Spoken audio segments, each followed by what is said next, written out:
Díomh gach daoine agus fáilte go dtí a 𝗘𝗺𝗶𝗹 is mise cuidaín ó Flanagan. Hello, everybody. You're very welcome to the Brehon Academy. I'm Kevin Flanagan, and in tonight's show, I'm joined by two guests. The main guest is Ray Keogh, and the reason I want to speak to him is because he has been doing a lot of research into alignments on this island of Ireland. And I'm also going to be joined by Ciarán McMahon, who we interviewed a couple of weeks ago. And the reason I brought him on is because this interview is going to be of quite a technical nature. And I like to think of myself as being word smart or book smart. I can't really get my head around the frequencies and the hertz and all of this electromagnetic sciencey stuff. So I felt it would be good to bring Ciarán onto the call so he could give me a hand asking the questions. But before we get into the main interview, please just remember to check out the brehonacademy.org, where you're going to find online courses, merchandise store, blog articles, and also follow us on social media. We have a huge following over on Facebook, 45,000 followers over there right now. We're also on X, where we have kind of a modest following. We are on Instagram, and we're on Telegram, and I keep forgetting to mention the Telegram. So if you're on any of those platforms and you want to give us a follow and check us out what we're doing over there, please, I'm inviting you to do that now. And if you're not already subscribed to us on YouTube, please click subscribe now, and you will get access to all of our back catalog. But you have that anyway. So if you want to get notifications when we post new videos, make sure you click that little bell icon as well. Now, with all of that being said, let's jump into the interview. Hello, Ray and Ciarán. You're very welcome to the Brehon Academy. Ray, you're the main guest tonight, so I'll start with you. Maybe you could introduce yourself and just tell us a little bit about your background, what do you work as, and how did you get into this topic? Yes, I got into this topic of our history and stuff in our history that is there in front of our eyes, and we really, when we drill into it, we can't explain it. We don't know its purpose or function, or in a lot of cases, who actually built it. But yeah, I started working on that after a trip to Egypt nearly 3 years ago now. And lots of stuff in Egypt is obviously aligned. I remember looking at Hatshepsut's temple, and across the valley, across the river there to the temple in Luxor. And then there's an avenue with bits of remains of monuments on either side of it, pointing straight down to the temple at Luxor. Then you go to Luxor, and then a kilometer away is the temple in Karnak, and all the way there are bits and pieces of an avenue with statues of lions on either side of it, and I think there was 3,000 of them. And that was maybe the first introduction to the concept that sites are geometrically aligned. So I came back here then and started to nose around and see what did we have, and the most conspicuous thing here, I suppose, would be the round towers in terms of old sites. And then didn't take long to figure out that, houses and walled gardens in particular all seem to be aligned where possible to a round tower. Now, I live in Clare, so we have some very good examples of that quite nearby. One of the first places I looked at would have been the Vandeleur estate out in Kilrush. And what remains of the houses out there and the gardens and stuff all align with the round tower, I think 4 kilometres out there on Scattery Island in the Shannon Estuary. And then I had a family event that was happening over in Ashley Park House over near Nina in Tipperary. And went and looked at that house and the old gardens and stuff. And yeah, their garden aligned with their walled garden aligned with the north wall of it, aligned with the round tower on Inishcaltra in Lough. And not only that, their south wall aligned with it. And if you take the line along the north wall and continue that in the opposite direction, that line took you to the round tower in 𝗘𝗺 in Laois. So that's 40 kilometres away, but it didn't matter. A straight line is a straight line. You know, a laser will point you to a point. Doesn't matter how far away it is. So, yeah, there are conspicuous alignments there for a reason. And then, of course, it went from there to round towers, castles, lakes, ring forts, and then it became obvious pretty quickly that everything was part of the same network. And the geometry was there literally everywhere you looked. And the question then, of course, came up that, okay, if round towers are supposed to be there for the last, I don't know, 1,500 years, and then the old country houses are there for 200 years, and the ring forts are there from 1,000 years ago, and the little lakes around the countryside are there from the end of the Ice Age, then on paper they should have nothing to do with each other. But yet, when you look at where they are and what the alignments are, then it's quite obvious from a simple engineering perspective that they're part of a network, and there's a structure that ties them all together, and there was something that had a purpose and a function. And it's an engineered construction of some sort.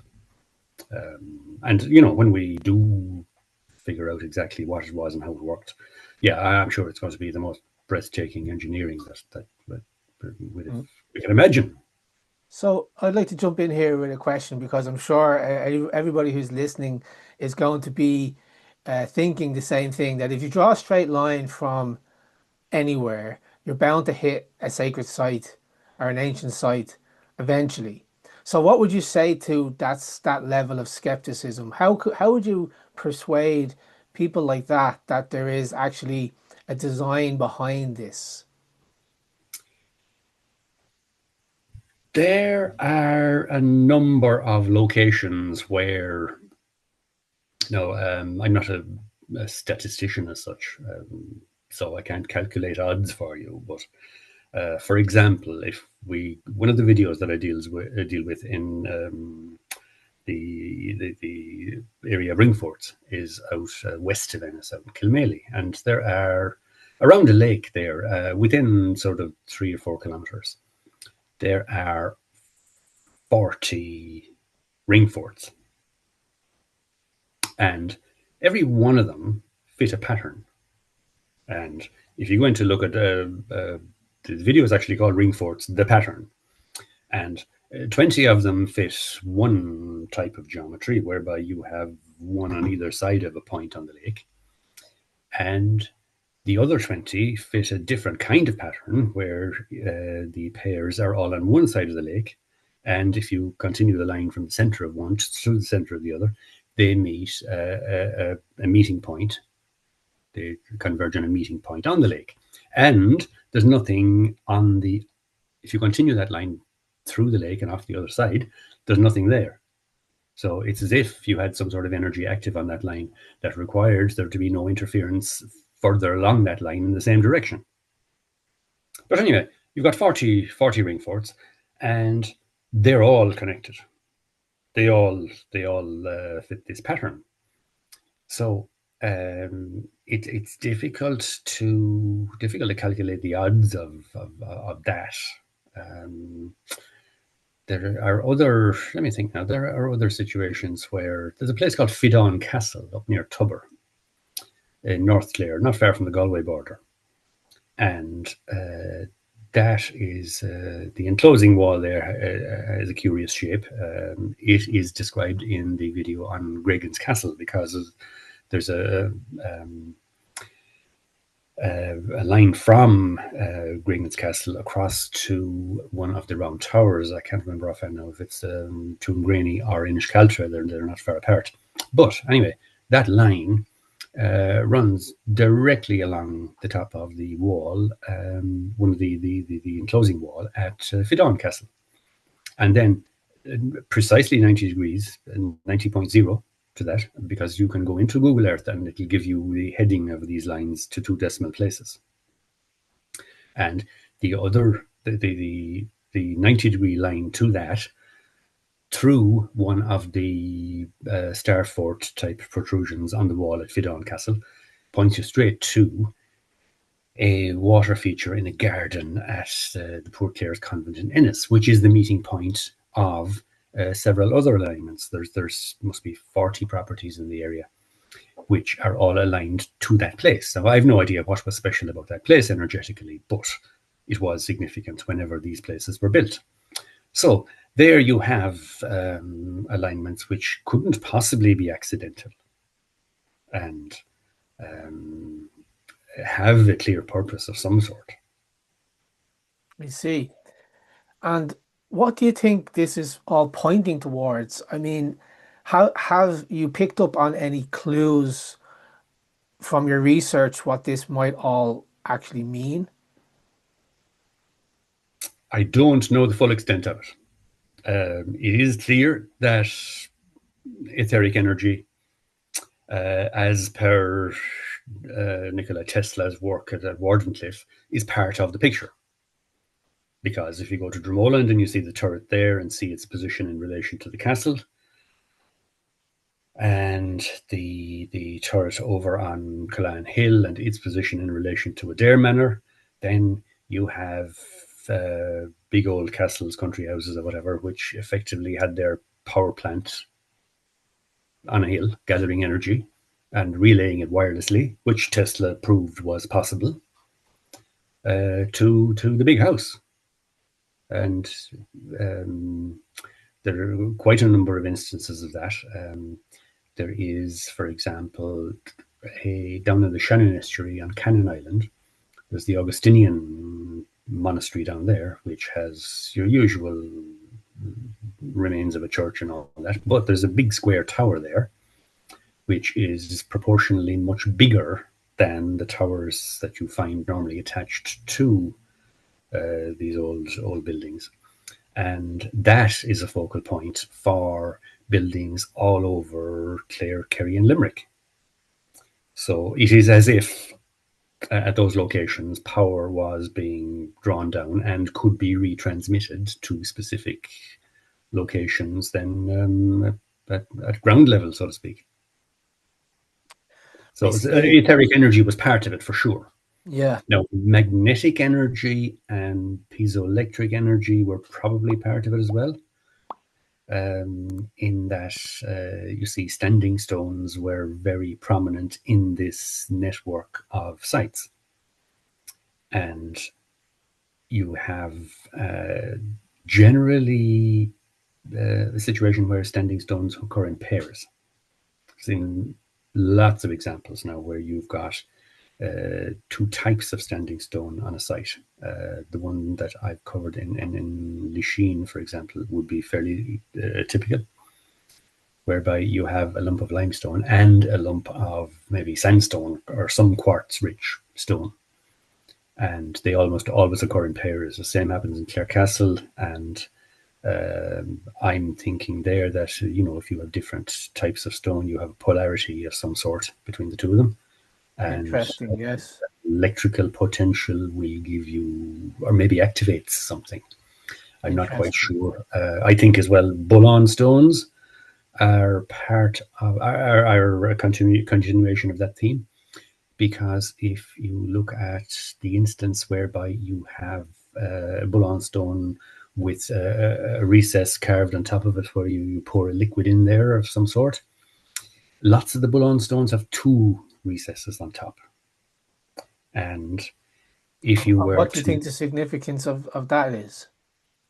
I think that if you pour different liquids in each of the little recesses, then you have I'm not a chemist now either, but contrasting electrolytes, for example, which will potentially give you an electrical difference between 2 points on the stone. Interesting. Then if the stone contains quartz, then you can have a situation where the quartz, like the quartz in your quartz watch or the quartz crystal in your laptop or whatever will then begin to oscillate at a predetermined frequency. So you can effectively bring the stone alive. You can make it active in some way. Interesting. And Mm. do you're looking at alignments on the land, and when I say alignments on the land, that includes the trees, the standing stones, the old manor houses, the round towers. Yes. Yeah. Have you looked at for alignments in the stars that would coordinate, like key up coordinates on what you're looking at on the ground? No, I have not. I have not. I don't know enough about astronomy or astrology to begin to look at that. The only thing that I'm aware of there is that Philip Callahan, in his book on round towers, suggested that the layout of round towers in Ireland might mirror certain constellations. And if you were to take Clonmacnoise and put it in the position of Polaris, the North Star, at a point in time, then the round towers around Ireland mapped out the major stars in a number of other constellations. So, Hmm. but I don't know enough about astronomy to be able to dig into that. And you see, that is something that would require a lot of number crunching as well, Yeah.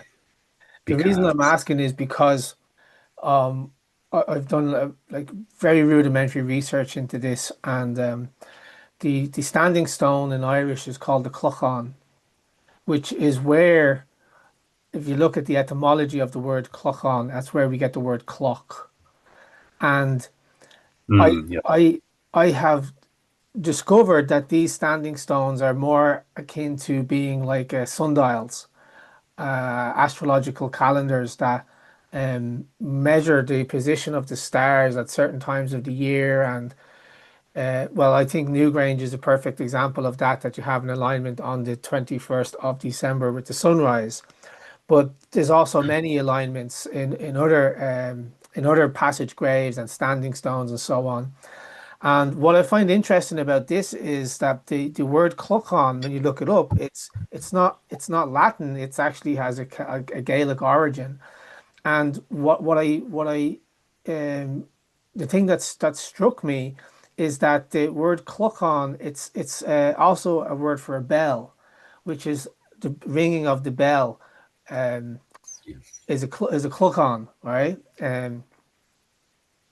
So this concept of time and measuring of time around this idea of a clock, which would have been a stone at one point, but then evolved into being a bell.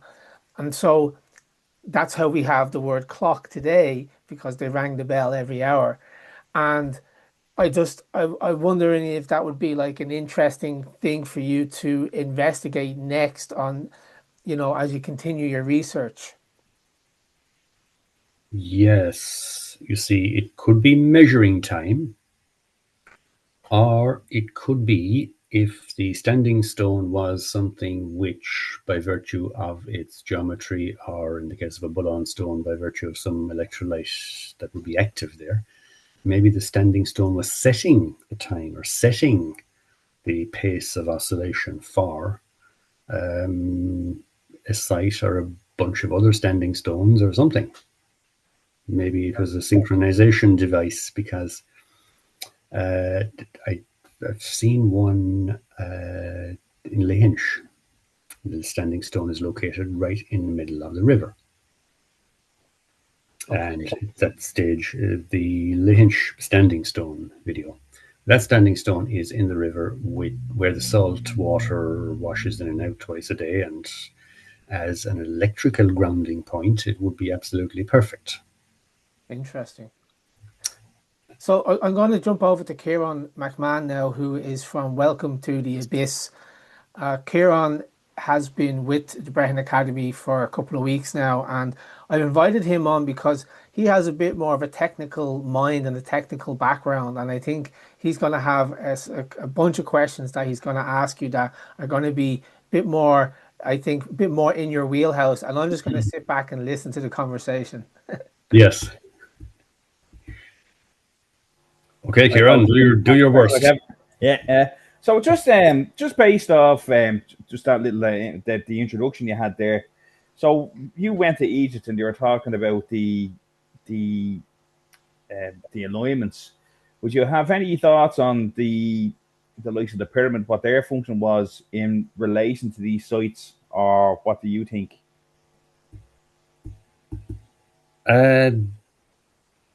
There may not be a direct link between them, but there is a common theme. Like the three pyramids are positioned. They're in the same position and orientation as the three stars in Orion's belt, as you know. Mm-hmm. And if you go to 𝗘𝗺𝗶𝗹 in Yorkshire, then you've got three big hinges up there, which are similarly positioned relative to each other. If you go down to 𝗘𝗺𝗶 in Somerset, you have the same thing. And I believe that in a site in the Czech Republic or thereabouts, a place called 𝗘𝗺, as far as I remember, you have the same thing. And from 𝗘𝗺, the distance to 𝗘𝗺𝗶𝗹 is the same as from 𝗘𝗺 out to 𝗘𝗺𝗶. So there is probably a global network of such things. Mm-hmm. And we probably have stuff here in Ireland which would be an extension of that network. Yeah. Sorry. Yes. Now, I don't know at this point, I couldn't tell you exactly where those sites are, but that it is probable that we have stuff which is similarly aligned. Now, the reason I don't know that is because there's a lot of number crunching involved, because if you map all the sites of interest in Ireland, then it's a major computing task to build a data set for each one, whereby you have the critical coordinates and you have sizes and whatever else you know about the site, and then you put them all into I don't know, we'll use the word AI engine for the want of a better word, and then that maps out the relationships, the geometric relationships, because what I've been doing is pretty much hit and miss. Because if I go to 𝗘𝗺𝗶𝗹, for example, the round tower there is pretty much intact, and I've mapped about 40 or 50 places, which were obviously built to align with this round tower, same as the round tower which no longer exists over in Tuamgraney in East Clare, was the other most popular one in the west of Ireland in terms of having things built to align with it. And you see, if I had the right computing expert available to me, I would give him the coordinates for the center of every ring fort in Ireland, the diameter of every ring fort in Ireland, the location of every round tower in Ireland, and so on. Castles and lighthouses are critical to all of this as well. And it looks to me as if they were not there to shine lights out to sea, so it helps for shipping. There was a much more detailed role for them. But anyway, all that data would comprise like a data set per site with all the relevant information, and then you would have your computer expert write an algorithm to establish what the relationship is, what the geometric relationships are. Yeah. And you'd look for angles, you'd look for the sites which are on a straight line, you'd plot possible 90-degree lines away from that, you'd look at 52-degree angles, you'd look at 135-degree angles, because in an octagon, for example, then you have 8 135-degree angles, you've got 1,080 degrees, and 1080 is a very prominent number, obviously, in geometry and all of that. So ideally, I will encounter somebody who has the wherewithal to do that, or somebody who wants to do that as a PhD project or whatever, because I mean, it's sitting there crying out for attention, or to be used as a real world application for AI algorithm development. And there's loads of people rearing to go on that front at the moment. Yeah. It was just a query is like, have you been working with anyone else in regard to this research, or has it just been you, or have you been on the likes of online forums, like say the likes of Twitter, or even YouTube or whatever, just to discuss this stuff? No, I have not. A few people have emerged from my YouTube fan club, as I call them, but a few of them, yes, and they are very knowledgeable on certain aspects of all of this, and would have read associated literature, some of them for far longer than I have, and have provided some valuable input. But no, there's nobody else that has approached it in the same way that I've approached it in terms of taking in the range of sites. There's Jeremy in Dublin now, for example, who's done a lot of work there on the Masonic sites around Dublin. There's not domino, is it? Yes. Yeah. Yes. Yeah. And he's done a lot of very interesting work on that, but hasn't extended his research a lot outside of Dublin. The remainder of the historic sites are the older. No, I say older. I use the word advisedly because we don't know the age of a lot of things. We've been told the story, but it is a story. Yeah.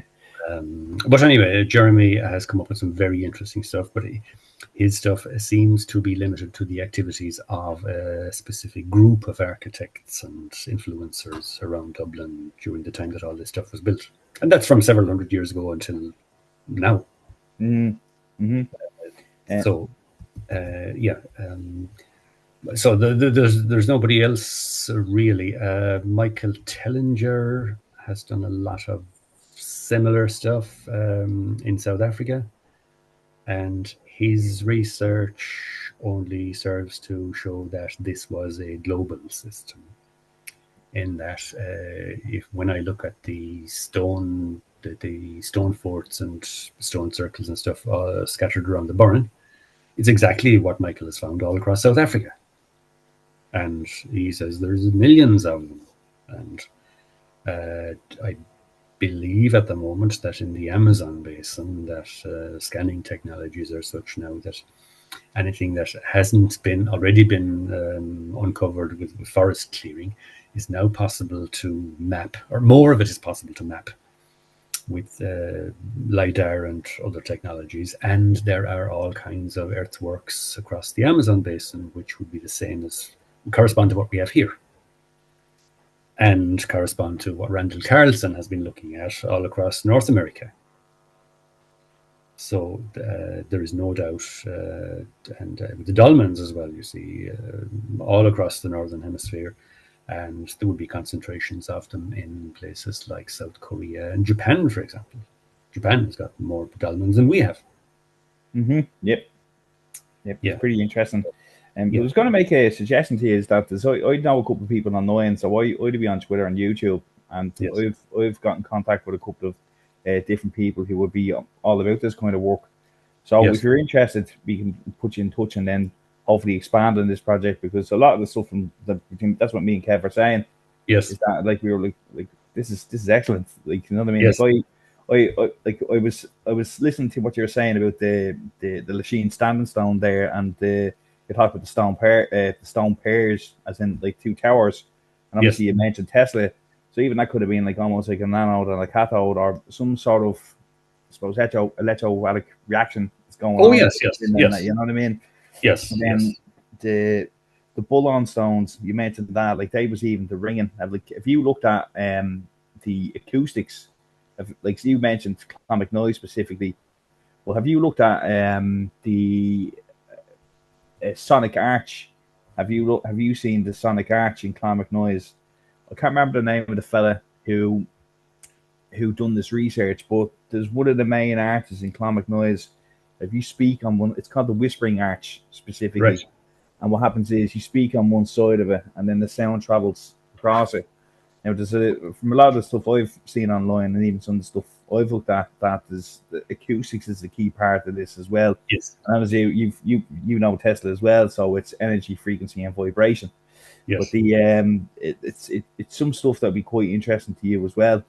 But as I said, you reckon that's the standing stones is the electromagnetic reaction. And then in regards to another example of the standing stones, do you think they could possibly be like almost obelisk related? Like I know Kev had said about it was used as a measurement of time. When you think of time, what is time in music? It is your frequency. It's your like even in electrical terms, it's you see your sine wave. That's your that would be your frequency or your cycle essentially. Your tempo. What's it? Your tempo. Yes, exactly. Yes. But it's all relates back to acoustics as well, you know. But it's all very interesting. But the other thing I was going to say to you was about you mentioned the aether as in the etheric energy. Yes. Have you looked into atmospheric electricity? Well, I'd only be familiar with the basics. I mean, given that the ionosphere is at about 400,000 or 500,000 volts, ground is ground, so that translates into about 100 volts per meter as you go upwards. Yeah. So if I mean that's obviously what the church spires and the obelisks and all that were all about, was capturing that. And it is interesting. Only recently now, I was in Paris and saw a couple of instances whereby you have some structures still on the top of buildings that haven't been removed, and they are isolated structures on top of what would be little domes. And they are, it's like a little wooden pigeon house on top of the dome. And then on top of that, there's a spike of some sort. And there's a feature at the top end of it. There isn't a mercury-filled brass ball up there, but there is some stuff. And there was one of them which has visible through the glass, which covers the slats, is some kind of copper structure coming back to an inverse pyramid inside the structure. So that would suggest something which is isolated from the rest of the building up on top, bringing energy to a point and conveying it down inside the building. And that's what I believe all those buildings had. And in a lot of cases, even when you see church spires and stuff like that, I took a photograph recently of a church in Wales. It's in Bodilwydden. It's one of those places that you pass by on the way from Holyhead if you're driving over towards Liverpool and Manchester. Real old classic Gothic church on the left-hand side of the road, and there's a castle on the right-hand side. Similar to Dromoland, I guess.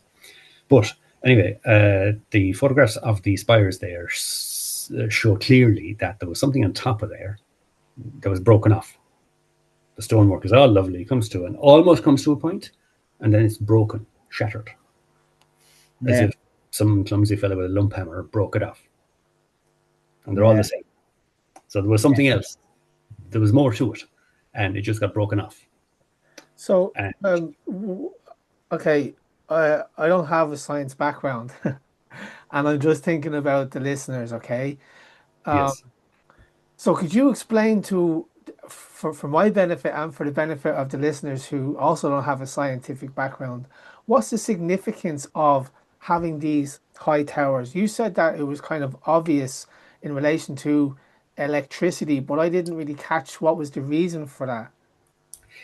Well, you see, as I said, given that the ionosphere is at 400,000 volts and ground is at ground volts, you have ground 0 volts, you have that potential voltage there all the time. So if you can capture some of that, that potential between the ionosphere and ground is maintained by the stream of ions or whatever it is that streams in from the sun, the solar winds, and Gotcha. The same effect that creates the aurora borealis. And that's the energy input to the system. the voltage level then is regulated by the fact that you have constant pulses of lightning discharging some of that potential to ground. So at any point you have flashes of lightning happening at around the same frequency as the Schumann resonance. So at approximately you've got 8 blasts of lightning per second happening somewhere around the world, 24/7. Wow, yeah, okay. So that regulates. It's like the governor that regulates the output from the old dynamos. Right. So would you describe that as kind of like the pulse of the planet then? Yeah. The pulse, yes, that would be. It would be the pulse of the planet. Yes. Okay, I gotcha. And you see, given if you have a tower, is that the voltage difference then translates into about 100 volts per meter. So if you've got a church spire that's 50 meters tall, then you've got 1.5 kilovolts, a potential 1.5 kilovolts, which is there to be captured. Got it. Mm-hmm. So that's unlimited available power then, which if you have a way of capturing it, can be done. Now, you have also to look at the prevalence of octagonal structures in the architecture of those spires and towers, and you see it everywhere with the old buildings. So the octagon is significant because if you look at current magnetron designs, so if you tear into your microwave with a screwdriver, take the covers off and all the rest, you'll eventually get in there and you'll find that the magnetron is that part of it which consists of 8 resonating cavities around the cathode. And there's a takeoff point then whereby the 8 resonating cavities are driven by the voltage on the cathode and generate microwave power, and there's a takeoff point for that, and that's the power output. So it probably can't be a coincidence then that all these buildings have this octagonal structure to them. No. The turrets, the hilltop turrets generally had it. And if you look at the old houses, they all had a series of octagonal chimney pots up on top. And I believe those chimney pots had some gadgetry in them, which was able to transmit or receive, or maybe both, this etheric energy. Yeah. Because all these old houses were aligned such that they were aligned with potential energy sources. Okay. I'm going to ask the question because I feel like there's an elephant in the room. Are you suggesting that there was an older, advanced civilization that built these structures, what people sometimes today call Tartaria? Have you come across that on your research? I have, yes. And yes, it is clear, yes, that there was an advanced technology that has been lost or suppressed or obliterated or whatever. It was there. Yes, it was there then. It is not there now.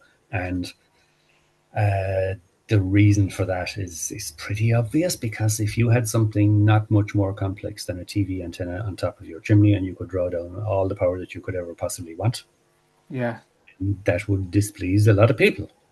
Mm-hmm. So are you suggesting then, and I don't want to put words into your mouth, that this technology has been suppressed for a reason? And what do you think that reason is?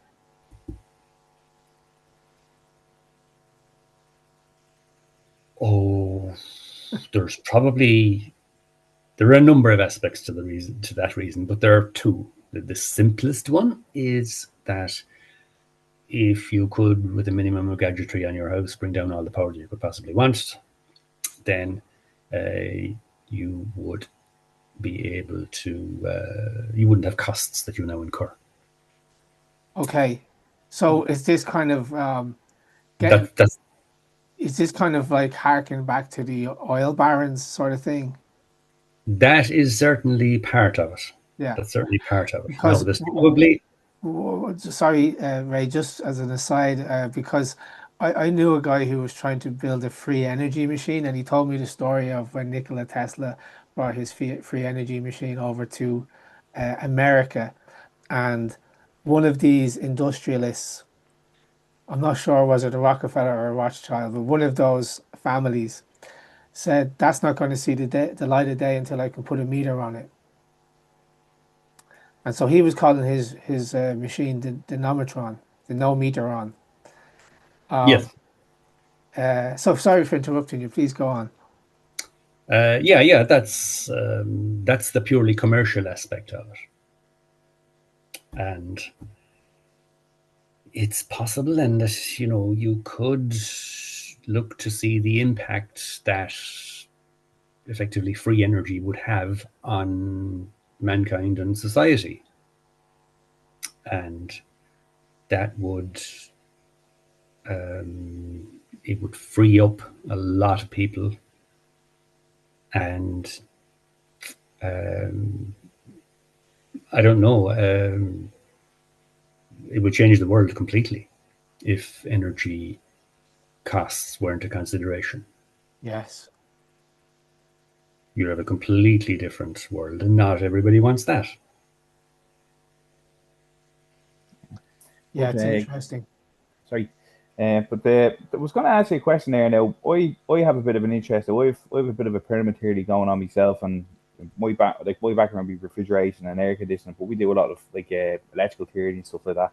Yeah. And there was one thing I noticed was, and I also play a bit of guitar as well, so a little bit of knowledge of music as well. One thing I noticed is that, and to go back to the standing stones and the acoustics, is that what I was thinking is that it would be possible that we're talking about, like we're at 0 volts, so you're at ground, so you're at the massive earth, so there's no charge. That atmospheric charge can do nothing, right? Yes. But I think that, say, in particular, the pyramid essentially had a oscillating device, and even in that device that you were describing in the towers, and even like the harmonics of the buildings, like you described in one of your videos as well. Yes. So I reckon that the way the buildings were tuned, it was that they were, and same thing with the pyramids, they were designed to resonate at that resonant harmonic, or resonant frequency rather, as to draw that energy from the earth, from the atmosphere to ground, but give it a safe path. It's almost like if you see, if for the viewers listening, it's the equivalent of a copper conductor running from the top of a building down to the ground. Yes. That is to give it's a grounded device. So if a lightning strikes it, it brings that potential charge to the ground, makes it safe. Yes. Exactly, But any ideas on that yourself?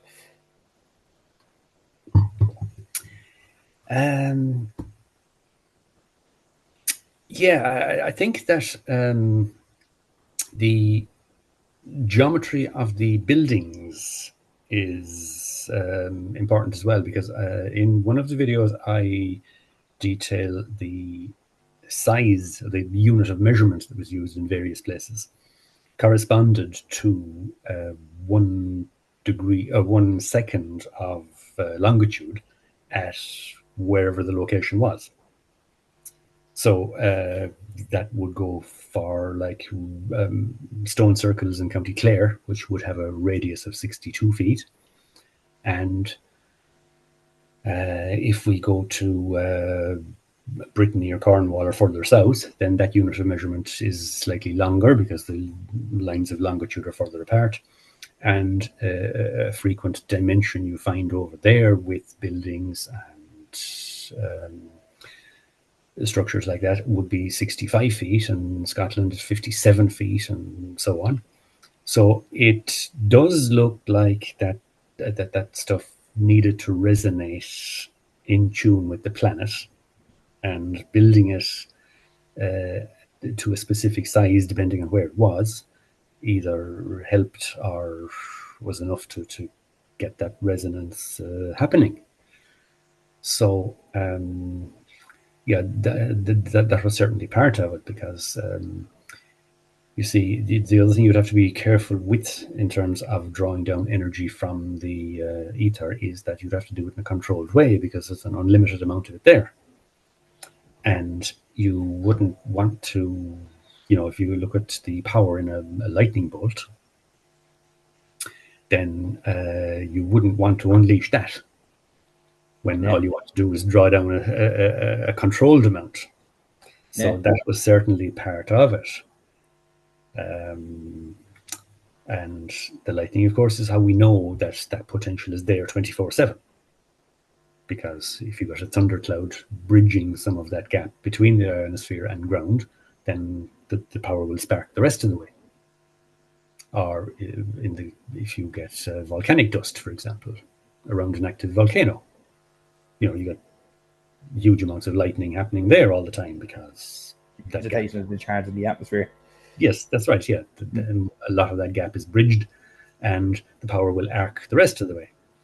So yeah, that would all have to be done in a controlled way. But I'm sure the technology obviously included that.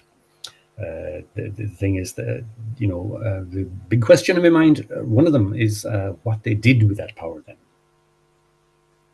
Draw it down, because it's all very well to heat and light your country house, but then what else would they want to do? The walled gardens, for example, were part of the network of locations whereby power was transmitted around and used, and that's obvious as well, because you create a favorable microclimate or energy zone or whatever in there, which is contained by the high walls and often limestone lined with brick on the inside. And what I don't know either is the functioning of the red brick, because if you red brick, it's probably going to be rich in iron oxide, which has the potential to store energy, and whether it be thermal or electric, I'm not sure. But they used it very carefully in a very structured way. I mean, I've seen walled gardens where the entire interior of it is lined with brick, and there are some of them then which have areas that are lined with brick, and it seems to have been done not in a haphazard way. But anyway, yeah, where was I? That was drawing down the energy and using it, and the in sync with wherever you were on the planet. The geometry of the buildings helps with that. Yes, but then what do they do with it? Because you see, when I look at the lighthouses, for example, the lighthouses in Ireland and around the world, as far as I can tell with a cursory scan, are all part of this network, because they're geometrically linked to inland sites, and they're all geometrically linked to each other. So your typical lighthouse will have the tower that would currently have a light on it, and it will have an enclosing wall, and often more than one enclosure. And the enclosing wall, we would have been told that that's where the lighthouse keeper would have grown a few onions and a few heads of cabbage and kept a few hens, and that's how he survived. But it's not practical to do that in those locations. So the enclosure had some other function. And, they didn't have livestock out there. So that enclosure had some other function. Then we look at the enclosure and we find that every segment of every wall on that enclosure points you towards some other significant location. It could be an inland country house or a round tower. It could be another lighthouse. And it's all part of a network. It's as if they might have had high power, high gain antennas mounted along the top of these walls, and they were able to move power around as per Tesla's wireless transmission of power. But why the lighthouses? Why prominent coastal locations? So I've had the thought that maybe that they had some form of geoengineering going. Because if you can create a zone by controlling the atmosphere around a certain number of locations around the perimeter, then maybe you can control air pressure, humidity, and therefore weather. I don't know. Maybe they were directing energy out to these places. Maybe they were directed energy weapon locations. We don't know. But either way, they are located, and the network, the geometric network, is there for transmission or reception wirelessly of power. And the thing is, what were they doing with it? Now, you mentioned Tesla. Now, have you looked into the likes of Walter Russell? Now, I'm doing I know a little bit about Walter Russell, but his ideas are all about light and frequency and stuff like that as well. And I wonder, have you looked at any of his stuff? Because he was a contemporary of Tesla's, and Tesla says that the world wouldn't be ready for his work for 100 years, and they may never be. But just wondering out of curiosity, if you heard about him. No, I have not. Well, no, I've heard of him obviously, but I haven't researched his stuff. No, I'm aware the conversation's gone all over the place, but I can see how that all is linked to this, because I was in Paris recently and went out to Chartres and Versailles and Notre Dame as well. Now, in Notre Dame, noticed something very interesting. When you go in there, and if you go clockwise around the interior of the building, one thing you notice is that on the left-hand side, when you go in there, there's a series of alcoves, like 8 or 9 meter square alcoves, and each one has its own big, enormous stained glass window. And there's this water font or whatever it is in the corner. And they seem to be all self-contained compartments as you go around. And all the windows are different. All the geometry in the stained glass windows are different. And that would suggest that the active frequency in each of those compartments was different. So if, for example, like we know that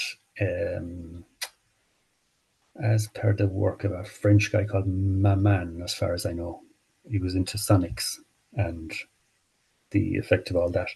And he established, 100 odd years ago, Lyle Watson wrote about him. And he was able to establish, and it's probably been done by others since, that specific frequencies will have a destructive effect on specific bacteria, for example. So if you had a specific type of infection, then you just need to expose that to a specific frequency. That'll zap all the bugs and you'll recover. Now, let's say Notre Dame and all those places like that were health centers, hospitals as such. You have, let's say, TB. Into Notre Dame. Second on the left is the TB one. The stained glass window brings in all the energy at a certain frequency. You sit there for a couple of hours and read your book or whatever. You're treated and off you go. And if you have leprosy or whatever, you go to the fourth one on the left and sit there. Because, you see, you mentioned the relationship there between energy and sound and light.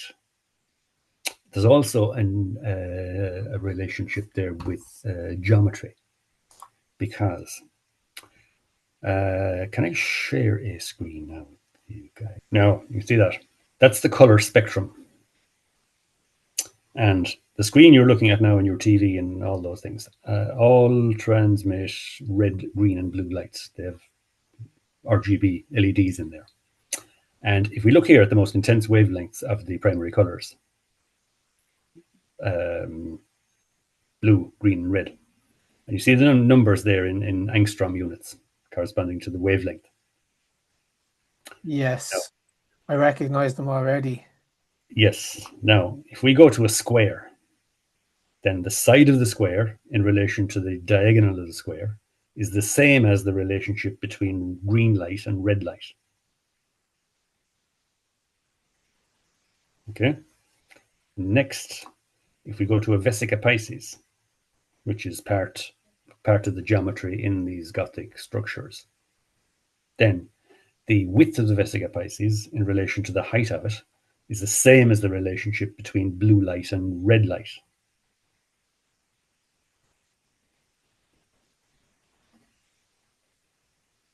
The wavelengths correspond to the geometry in these places. Okay? Now, straight away, that means that the geometry in these places has color energy incorporated into it. So you take one of those stainless, those windows that has no glass in it, then you're going to be exposed to the energy of colors by virtue of the geometry. Yes, you were saying this to me the last time we spoke off air, Ray, about how if you remove the glass from the windows, the geometric patterns would be enough to have the similar effect on you. Could you speak a little bit more about that, please? Well, you see, you would have to consider the possibility that these windows originally didn't have glass in them. That they were there because if you had a pipe organ in a building like that, then you would want sound to come out of that building. And if you wanted sound to come out of that building, or indeed sound or energy to be drawn in by the sonics in the building, it could work either way. Then, if you could shape that energy on its way in or on its way out by virtue of the geometry in the window, then that might have been the purpose. And you see the rose windows, if you look at the rose windows now, as opposed to the tall windows with the 𝗘𝗶𝗹 top to them, just the rose windows all suggest a lot of them are eight-sided, or they have 8 segments, which again goes back to the magnetron structure. And if you excite the magnetron with either a cathode voltage, or if you can do it sonically, then you have an energy source. If you look at one of those windows, it's exactly like a cross-section of a motor or a magnetron. There's a high incidence of 8 and 12 segments in there. So that must have had to do with shaping the energy that either came into the building or went out of the building. I see. And so, I mean, what do you think is the significance of that? I mean, I guess what I'm asking you is like, how did the people who were building this know about these concepts?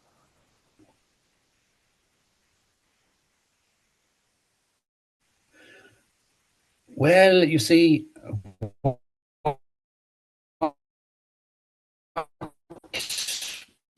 the past is, if you look at the pyramids, obviously, people then knew a lot of engineering stuff, and they knew, mathematically, then they obviously knew pi, they knew phi, they knew Euler's constant.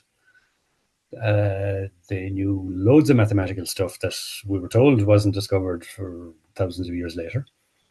And if you go to locations like 𝗘𝗺𝗶𝗹 in India, whereby you have caves which have been sculpted out of solid granite, and the entire interiors are polished to a mirror finish, and the geometry of them and their alignments relative to each other are such that only now is it obvious that we have the technology to measure them and to establish that. We still don't have the technology to excavate them and finish them and do what was done back then. All the engineering people that have looked at it will tell you that. We can measure it now, we can figure out what they did, but we couldn't do it again at this point in time. And interesting. Like the artifacts that have been recovered from from Egypt, things like stone vases that were carved out of granite, and they are geometrically perfect. They're cylindrical shape, and their concentricity and all of that are to within thousandths of an inch, and their symmetry. And these are vases now with handles on them, so you can't put them you can't spin them on a lathe. And that the symmetry is equally perfect. Absolutely could not have been done by human hands. And so we don't know what people knew. All we know is that they knew a lot, and we're only in some respects getting back to those levels of technology again. But a lot was known and lost. See, that was a question I was actually have for you. Like you mentioned ether, and obviously that you've been to Egypt and all. But it was like, did you follow any of the likes of the mystery schools? Like I know from watching your videos that you know at the Temple of Mercury in Dromoland or Dromore. Yes. Yes. And that now I've a little bit of knowledge on the likes of Hermes and like the likes of those ancient cultures as well.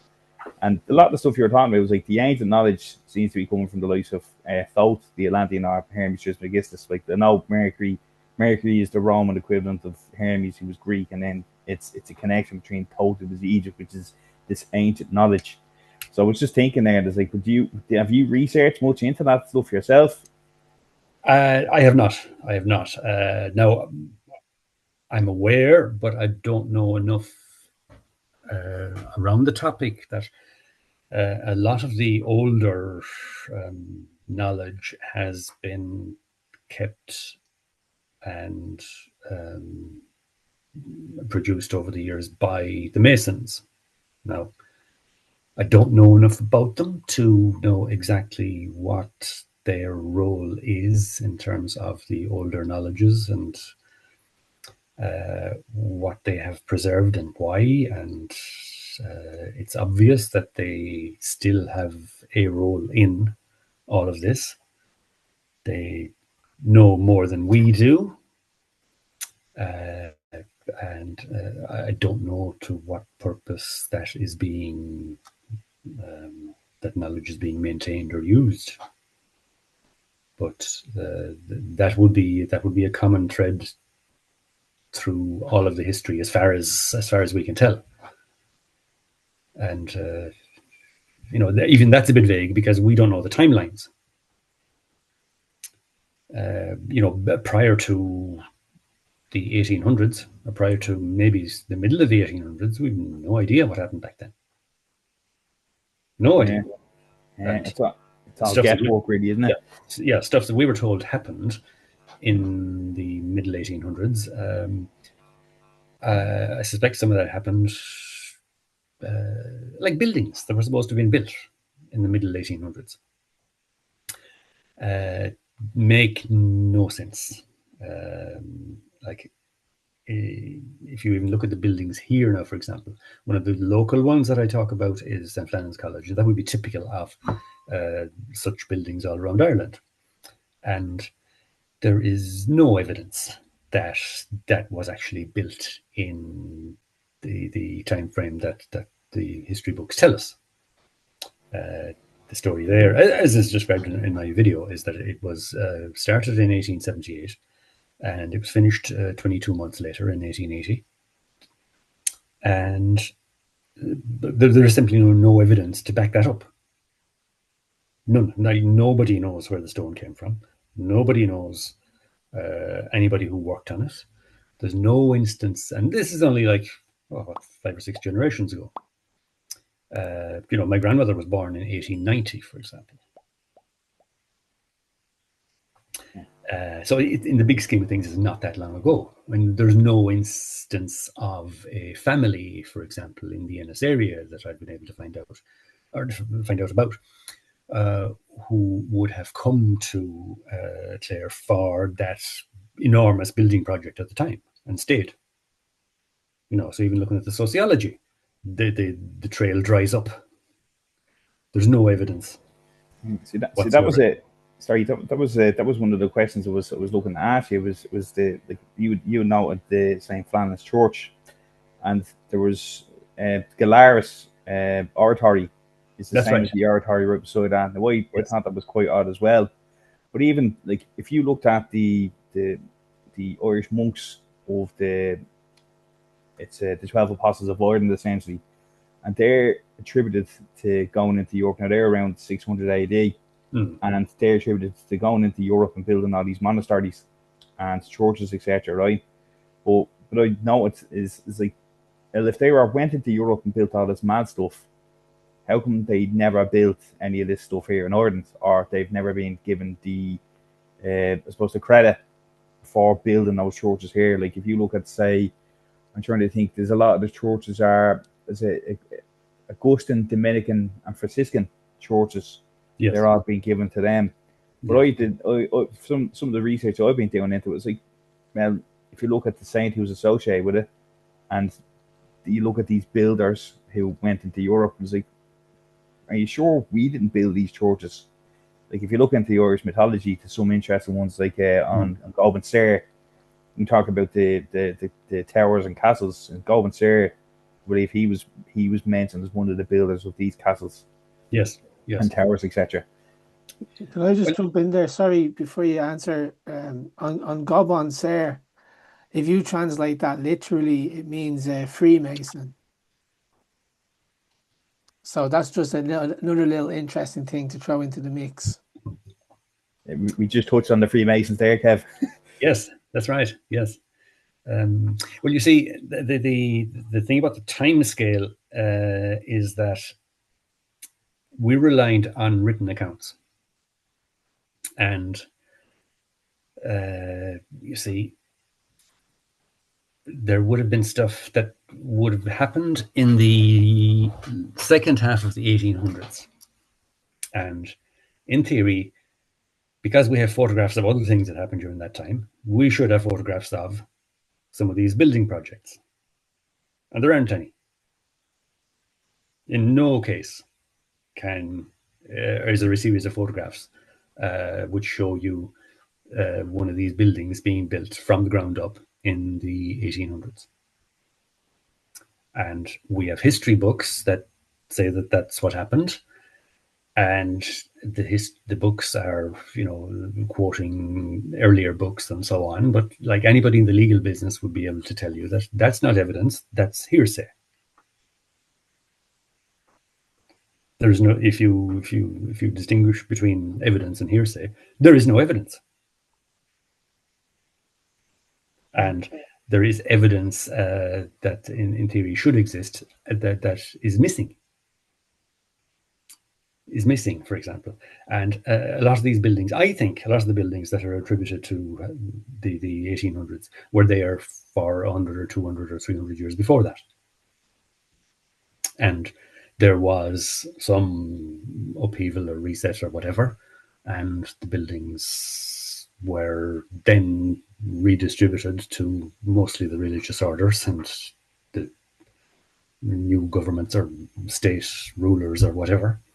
But their origin and their purpose was all the same, all common purpose. I mean, they were all, they come from a society, Tartaria, whatever you want to call it, which was a global society back then. And I don't believe that countries and borders were a thing at all at one point in time. Because I've been, last year I was in Argentina and in Buenos Aires. And all the buildings that you see there are exactly the same as the buildings that you see in Paris and Rome. Precisely the same. You can go all the way down to Punta Arenas, the southern end of Chile, and you see the same thing. I have a question in relation to, like, you mentioned being over in Paris and then you were looking at the likes of Argentina and stuff like that. And like we were talking earlier on about the properties of different stones, like the sandstone. Quartz is obviously a piezoelectric material, which obviously for the viewers it contains a charge once it's put under mechanical stress. Yes. But have you observed any, like, you obviously know what you're talking about, so when you're looking around these churches, do you just like look at the type of stone and just even think to yourself, what's going on here? Yes, that the most glaring example of that is in the temple in Karnak in Egypt. And you're familiar with the iconic sort of image of the big light bulb on the wall. Yeah. Now, that image is, you go to the end of the temple, you go down steps, and you go down steps and you come to a T-junction, and you're in a corridor, which is about 10 meters, 15 meters long, and like 2.5 meters high, and about 3 meters wide. And that entire, it goes nowhere. It's like a T-shaped tunnel with a blind end, either end. And that's where that image is of the big light bulb.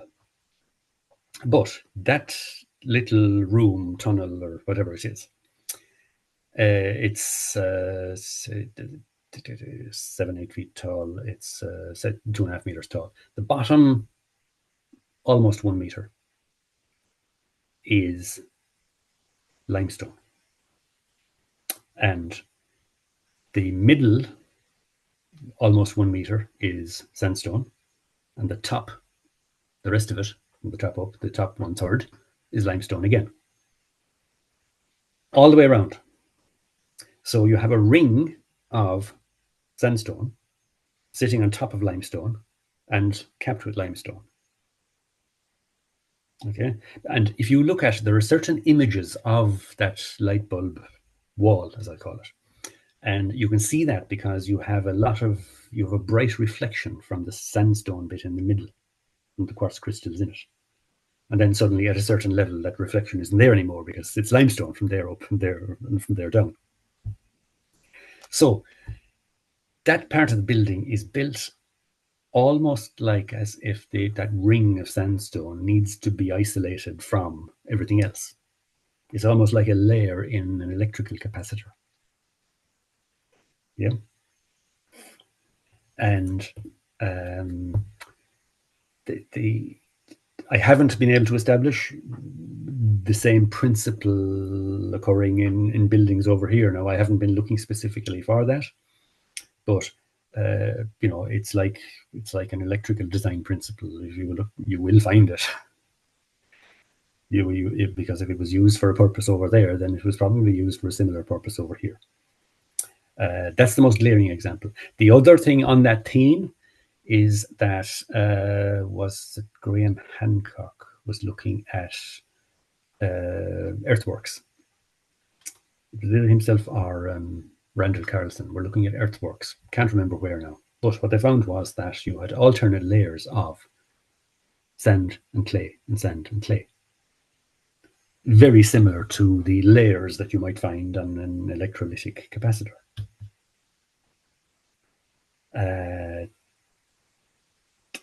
So yeah, there's definitely something into that. But again, that would all have to do with the electrical energies which were being conveyed, or the electrical activity of the stone structures. Well, even there was a, like, you think about lime. I can't remember the chemical. It's something with carbonate. It acts as an electrolyte for the ionization of water, so it naturally can induces charge. So we know, like, you're a clairman, so you were looking all around the Burren area, which is obviously high Carnes region. So obviously that's a lot of potential energy there. But if you look at the likes of the pyramids, it's the same thing. The likes of the pyramids are built on the limestone plateau. So obviously lime is factored into it. And then it was actually a couple of the questions I was going to ask you about was, like, obviously, like, you look at I know you'd said about the astrology and astronomy stuff, but the ancients did worship the solar and the lunar cycles. When you think about the lunar cycle, that controls the water. And then obviously the solar is the sun, which is the heat and the rays. And obviously it's a mix. So obviously there was some sort of connection between they were trying to tell us with Earth's relation to these outworldly bodies. So Yes. I was just thinking, and there's like what like I reckon is like the likes of them. Like I was in Egypt last year myself, and I was in Luxor, and I was in Cairo and stuff like that, obviously. But the some of the observations I was looking at is like the angles as which they had been set in, as in like was it a certain way to trap the sun? Like you were using the Dendera light bulb as an example. I don't think I was there. I can't remember if I was there or not. I don't think it was. Karnak was further south.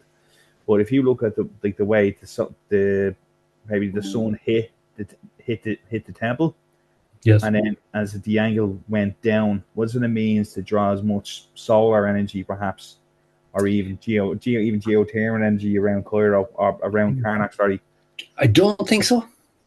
I don't think so. Everything that I've looked at is structured so that it will work 24/7. It's not relying on any other alignments, as far as I can tell. You see,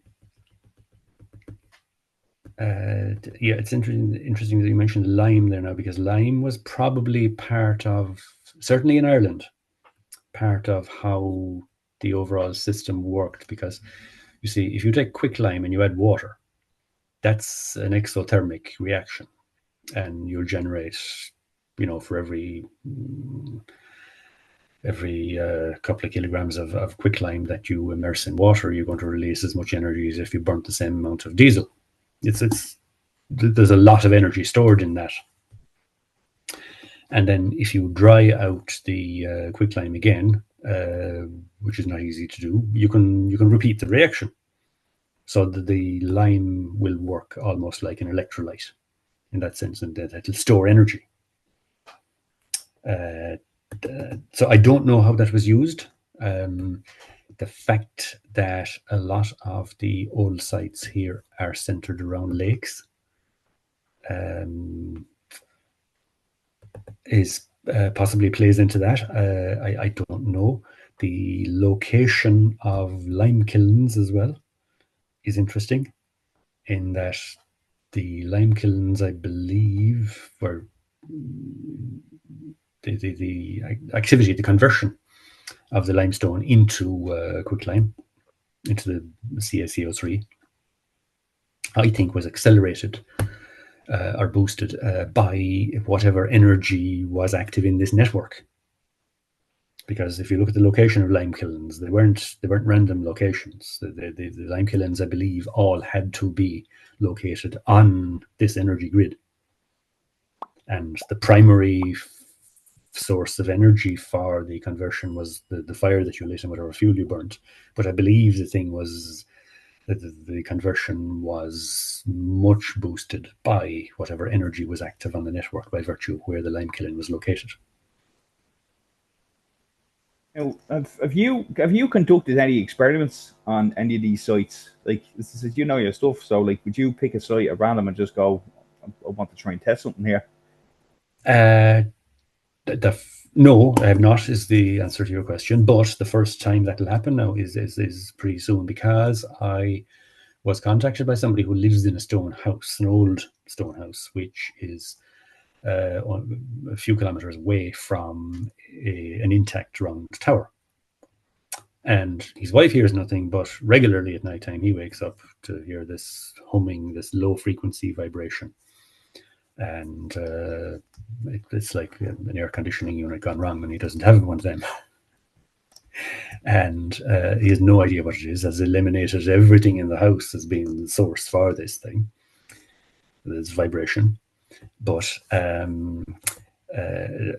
he's out of the country at the moment now, but as soon as he gets back, one of the things on my to-do list is to get out there, and I'll have to enlist the help of some audio people now to record it. I mean, I'm into electronics and stuff.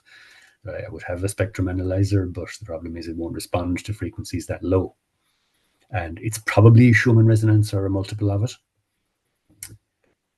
But the fact that the building aligns with this round tower, and the round tower is intact, would suggest that whatever the frequency is part of the old system, still ticking over. But aside from that, I mean, I have my wife is a shamanic practitioner, and she has everything from herbal remedies to divining rods, and the divining rods will be part of the picture as well now. So there's a few places I intend to take them with a view to testing them out. I know I can use them because as a kid I used there's a well that I found back in, you won't remember now, but we had very dry summers back in 76 and 77. I was 14 or 15 then, and finding a well became an urgency one of those summers. But I took out a couple of welding rods and bent them and found it, and it's producing water to this day. So I know I can use the divining rods. Mm-hmm. So it's a question of getting out there and taking them out to a few places and seeing what there is. And I don't have to bend welding rods anymore because, as I said, my wife has the real thing now. Brass, I think they are, and they have curves and twists in them, and they'll respond to any minute energy. We'll see. Well, Ray, this has been fascinating. It's been really, I would say, enlightening and energetic talking to you. Is there any questions that you would have liked for us to ask that we didn't perhaps get to? I don't think so. I mean, you see, this is all like having a number of pieces of a jigsaw puzzle. Yeah. And like if there's 1,000 pieces in the jigsaw puzzle and you only have 15 of them, and you kind of know this one goes in the top left-hand corner somewhere, and you know this one belongs to the bottom right-hand corner. Then and you don't have a picture on the box to tell you what you're making. That's right, yes. So there's a lot of trial and error with this, isn't That's there? right, yes, Yeah. yes. So we're piecing it together, and a lot of the pieces aren't what we think they are because the evidence has been tampered with or whatever. Yeah. You know, even with the timeline, you know, for example, we know the calendar was the Gregorian calendar. Yep. Came about after an adjustment, so we don't know whether they adjusted it by 2 days or 500 years. Technically, we don't know what year it is. There's definitely that. Just to come back to a point that Ciarán made earlier on about the lunar cycle, that there's actually 13 lunar months in a year because there's 13 lunar cycles, you know? And, yes. So we by switching over to the solar calendar, we are kind of off kilter. Even our ancestors only had like 4 quarters of the year. They had 4 seasons, and we still have the seasons, fine. Yes. But they also did things according to the lunar cycles. And 𝗘𝗺 was just recently, and apparently it happened on 27th of April this year. It was not 1st of May, but that's just when we now technically say that's when 𝗘𝗺 begins. I think that our ancestors moved to the lunar cycles as much as the solar cycles, and because the lunar cycles are more dictating the rhythms of the day to day and week to week and month to month, as that it disappears and it grows into a full moon and then it shrinks again. So if you think about it, we're actually working for 13 months and we're only getting paid for 12. But yeah, it's just interesting when you kind of factor these kind of concepts in and put it all together. And it is difficult when you don't actually know what the destination is. You know, it's like we're trying to figure out who we are, yes, with blindfold and not a very good set of starting instructions. Yes. Well, yes. You see, our awareness of all that stuff has been dulled as well because, you know, I'm old enough to remember a time when in the countryside, you know, with the lunar cycles, then it was well known that you would not plant potatoes or dehorn a calf or castrate piglets or whatever it was like that at the wrong time of the moon. unless the moon was at a certain phase, you didn't do those things. You had to pick the right time. And people knew that, and they lived by it, and same with harvesting stuff and all the rest as well. So they were in tune with that. And that knowledge has all been lost. And it's... okay, there's the bigger sociological question there as well, and that it works in favor of certain interests, that we don't have those awarenesses anymore, and the less of them we have, the better, and the more malleable and weakened we are, and the more we'll comply with this, that, and everything else. So it is exactly as certain interest groups want it to be. So that kind of thing was probably always the case, but well, since the old world, I'm sure it was different in the old world. How can people find your work if they want to learn more about your research?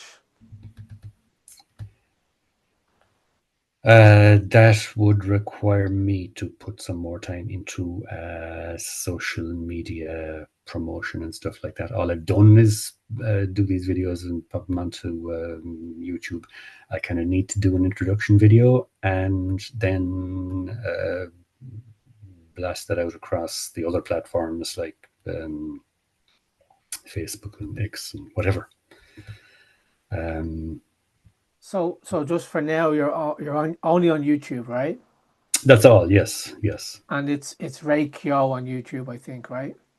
Yes, exactly. I should really. No, I don't want the thing to turn into a job either. I mean, I have a business that I'm trying to work at about maybe half the time or less.